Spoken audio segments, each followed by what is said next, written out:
ආයිබෝන් කියලා පිළිගන්නවා සියලුම දෙනාම ඉලෙක්ට්‍රොනික්ස් ડોක්ටර් YouTube channel එක වෙනුවෙන් වීඩියෝ එක බලන්න කලින් අනිවාර්යයෙන්ම රතු පාට subscribe button එක ඔබලා subscribe කරන්න අමතක කරන්න එපා. ඒ වගේම ඊළඟ වීඩියෝ එක දාද්දි notification එක ළඟටම ගෙන්න ගන්න bell icon එක click කරන්න. ඉතින් මම ඔයාලට අද කියලා දෙන්න යන්නේ මගේ drill charger එක පිච්චුණා. ඉතින් මේක මගේ පාවිච්චි කර ඉන්න එක. ඉතින් drill charger එක පිච්චුණාට පස්සේ දැන් මට මේක charge කරගන්න ක්‍රමයක් ඕන. ඉතින් මේක charge කරගන්න මං හිතුවා මේක තියෙන ඔරිජිනල් ඩ්‍රිල් චාර්ජර් එකම හදාගන්න. එතකොට මට ලේසි හින්දා ඔයාලට ඕනනම් මේ බැටරිය charge කරගන්න වෙන ක්‍රමයකුත් තියෙනවා. ඒ කියන්නේ වෙන චාර්ජර් එකක් හදාගන්න ක්‍රමයක්. ඒකත් මම පස්සේ විස්තර කරන්නම්. ඒ අතරේ මම ඔරිජිනල් විදිහට මේ චාර්ජර් එක හදාගන්න try කරනවා. මොකද මේ මෙන් බැටරි පැක් එකක් තියෙන්නේ. ඉතින් මේක මෙන් චාර්ජර් එකම ඒගොල්ලන්ගේ චාර්ජර් එකම charge කරාම තමයි හරියට charge වෙන්නේ. සාමාන්‍යයෙන් අපි හදන චාර්ජර් එකකින් ඒ quality එක නැති වෙන්න පුළුවන් හින්දා. ඔයාලට මම මේකට supply දීලා පෙන්නන්නම්.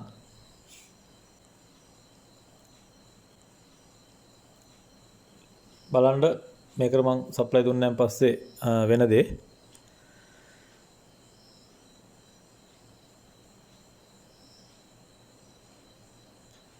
බලන්න මේකේ බල්බ් එක පත්තු වෙන්නේ නැහැ. එතකොට මේක වැඩ කරන්නේ නැහැ. එතකොට මේක වැඩ කරන්නේ නැති නිසා බැටරි එක charge වෙන්නේ නැහැ. එතකොට මම ඔයාලට මෙතන voltage පෙන්වන්නම් මගේ plug point එකේ. නැත්තම් අර සමහර වහන ප්‍රශ්න වලට උත්තර දෙන්න අමාරු වෙන නිසා තමයි මම මේක පෙන්වන්නේ. ඔයාලට වෙනද ඉන්පුට් වෝල්ටේජ් එක තියෙනවා. සමහර වහන ওই ප්ලග් අවුට්ලට් එකේ තියෙනවද කියලා. මේ එකෙත් තියෙනවා. ඉතින් ඔයාලට මම මේක ගලවන විදිය පෙන්නන්නම්. මේක ගලවන්න තියෙන්නේ මේ ඔයාලට වෙන්නේ පොඩි ධාරයක් වගේ එකක් තියෙනවා. මේ ධාරයට මේ ලොකුවට තට්ටු කරන්න එපා. හිමින්සරේ තට්ටු කරලා එතකොට මේ මොකක් හරි එක්ක පිහිතුලක් එකක් දාලා ඈඩ් කරගන්න ඕනේ මේ වගේ. හැබැයි පරිස්සමෙන් කරන්න. මොකද මේ පොඩ්ඩක් හරි පීයලෙස්සුවොත් අත කැපිලා යන්න පුළුවන් හින්දා. ඉතින් මේ ගලවුවට පස්සේ මෙන්න මේව තමයි ඇතුළ තියෙන්නේ. ඔයගලන්ට පේන ඇති මේකේ පවර් පැත්තේ පවර් ඉන් කරන හරිය. පාත් එහෙම මේ පිච්චිලා ගිහිලා තියෙනවා. ඉතින් දැන් හේතු හොයාගන්න ඉන්නේ පිච්චුනේ කියලා.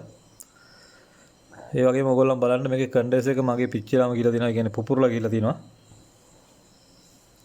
කන්ඩෙන්සර් එකකුත් ඉතින් එතකොට මාරු කරගන්න වෙනවා. මේක 3.3 400 වෝල්ට් වගේ එකක්.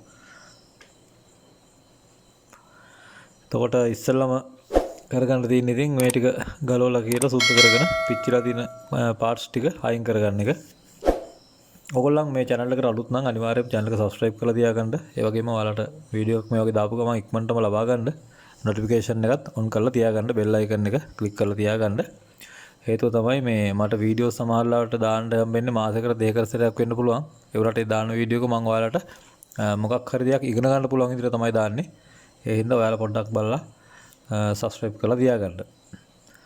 ඉතින් ඔයාලට බලන්න මම පෙන්නන්නම්. දැන් මේක ඉස්සෙල්ලම මට ඕන මෙතන මේ පාත් එක චෙක් කරගන්න පිච්චිලා තියෙන එක. එතකොට පිච්චෙන්න හේතුව බලන්න ඕන ඉස්සරහෙන්.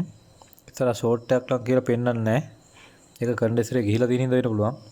මේ පාත් දෙකම පිච්චිලා තියෙනවා. ඔයගොල්ලන්ට පේනවා ඇති. මෙන්න මෙතෙන්ට එනකල් මේකත් පිච්චිලා තියෙන. මේක එකක් තියෙනවා මේ නිකන් පියුස් එකක් වගේ පාත් එක ඇඳපු එකක්.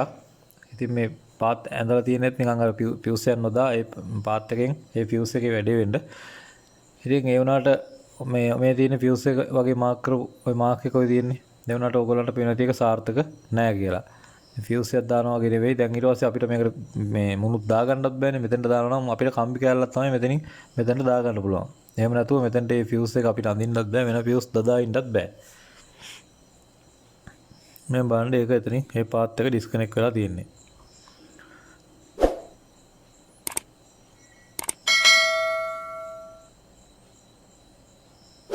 මේ ඩයෝඩ් එකත් මම මේ අතර මේ චෙක් කරගන්නවා. සෝරි මේක ඩයෝඩ් මොඩ් එකට දාගන්න ඕන.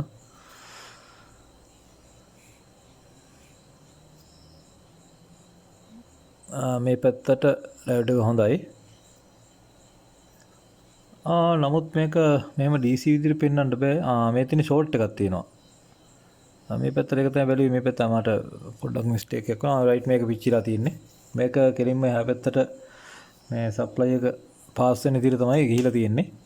එතකොට ඒ ඩයෝඩ් එකේ AC පැත්ත සහ අවුට්පුට් එකේ මට වෙන විදිහ රින පැත්තයි ඒක තියෙන්නේ දැන් ෂෝට් වෙලා. එතකොට එතනින් ඉස්සරහ කෑලි පාර්ට්ස් මොන හරි බැලුවොත් එහෙම ඒව නම් එච්චර ලොකු හානිදායක තත්ත්වයක් ඒ කියන්නේ පිච්චිලා නැහැ වගේ තමයි මට පේන්නේ.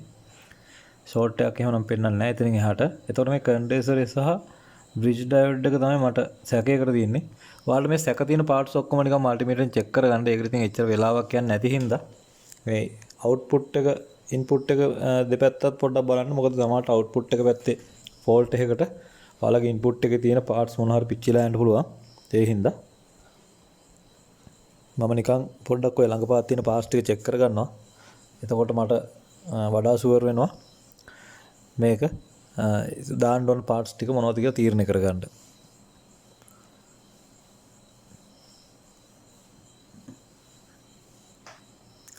මේකේ මෙතන මේ පාත් එකත් එක්ක මේකේ ඩයෝඩ් එක මාරු කරගන්න ඕන. ඒක චොපර් ට්‍රාන්ස්ෆෝමර් පැත්තත් මට පේන විදිහට නම් අවුලක් නැහැ. චොපර් එකක් තියෙන්නේ. අවුට්පුට් පැත්තත් එහෙම නම් එච්චරම හානිදායක වෙලා නැහැ.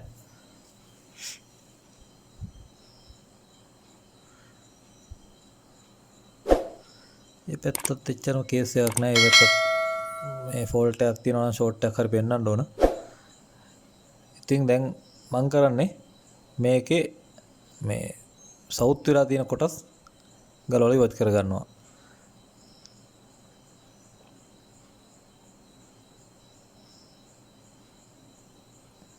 මුලින්ම මේකේ රෙක්ටිෆයර් එක ගලව ගන්නවා. මේක බ්‍රිජ් රෙක්ටිෆයර් එකක් තියෙන්නේ. ඔයාලට පුළුවන් මේ රෙක්ටිෆයර් එක හොයාගන්න නැත්නම් ඔයාලගේ මේ ඔය LED බල්බ් වගේ සර්කිට් වලත් මේ බ්‍රිජ් ඩයෝඩ් එක ගන්න පුළුවන්. ඒක මේකට වැඩ කරන අවුලක් නැහැ. මම කලිනුත් එකපාරක් මාරු කරලා තියෙනවා. ප්‍රශ්න නැතුව වැඩ කරනවා. එතකොට මේ කන්ඩෙන්සර් එකක් ජලවලා මම අයින් කරගන්නවා.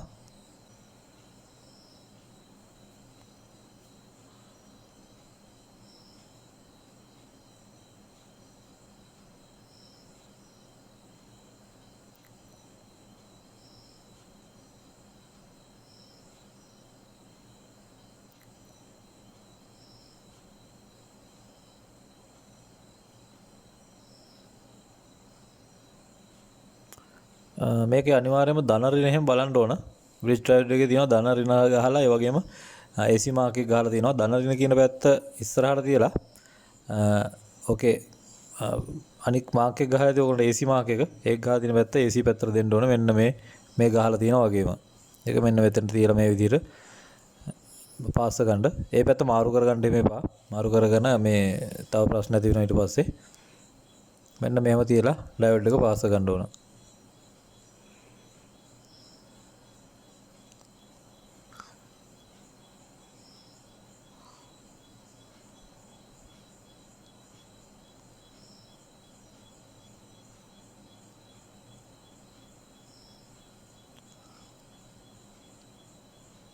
දැන් මම මේක පාස් කරගෙන ඉවරයි. පොඩ්ඩක් ඒ වුණාට මම මෙතන පොඩ්ඩක් සුද්ධ කරලා එම හදා ගන්නවා. මොකද මේක ඔක්සයිඩ් වෙලා ඇති කියලා හිතලා.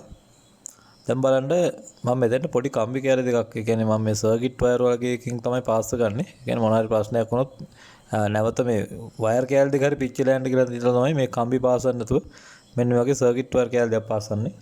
ගොඩක් වෙලාට සර්කිට් වයර් වගේ පාස් අපු තැන් වලින් පිච්චිලා යන්න පුළුවන් ෂෝට් එකක් එනකොට.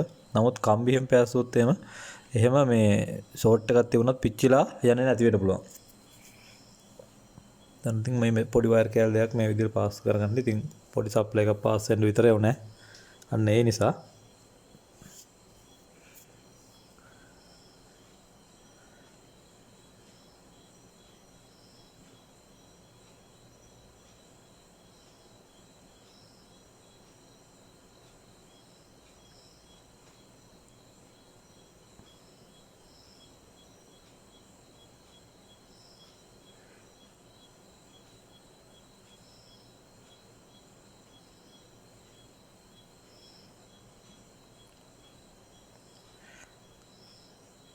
වීඩියෝ පොඩ්ඩක් මම මේ ගොඩක් තැන්වල ස්පීඩ් යවන තැන්වල විතරක් යවලා අනිත් තැන්වල මම පොඩ්ඩක් තියාගෙන යවන්නේ. ඔයගොල්ලන්ට මේ ඉගෙන ගන්න අයටත් පොඩ්ඩක් බලාගෙනම වැඩේ කරන්න. සමහරු කියලා තිබ්බා මේ සමහර තැන්වල ස්පීඩ් යවන්න එපා.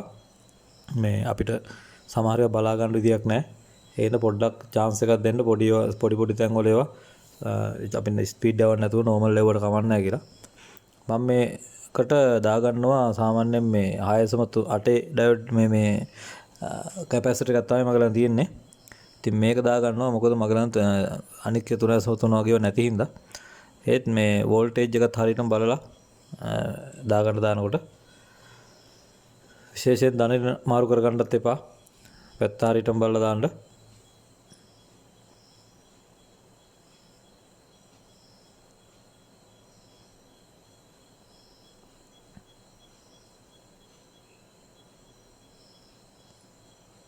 අන්න මම ඒකත් පාස් ගත්තා.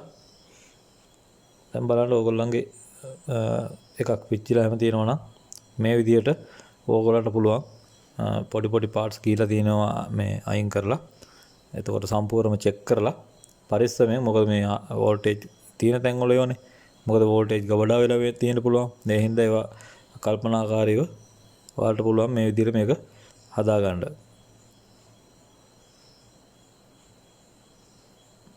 මම ඉතින් මේක මේ තිබ්බ විදිහට මේ විදිහට හදාගෙන එතනින් හිර කරගන්නවා. ඕගොල්ලන් මේක හිර කරගත්ත හිර වෙන්නේ නැත්තම් මල්ටි බෝන් හරි මොන හරි චුට්ටක් ගාලා හිර කරගත්තත් කමක් නැහැ. නැත්තම් මේක ගැලවේ කියලා හිතනවනම් මොකද අපි මේක ප්ලග් කරලා ඉවරලා ඇදලා ගද්දි උඩට ගැලවිලා යන්න පුළුවන් උඩ කැල්ල විතරක් අතට.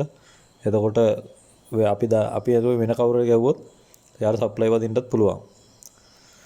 දැන් බලන්න මේකේ බල්බ් එක පත් වෙනවා. ඉතින් charge එක වැඩ කරනවා. ඉතින් මේක හරියටම වැඩ කරනවද බලන්න අවුට්පුට් එකක් තියෙනවද බලන්න මම මේක බැටරියට කනෙක්ට් කරනවා.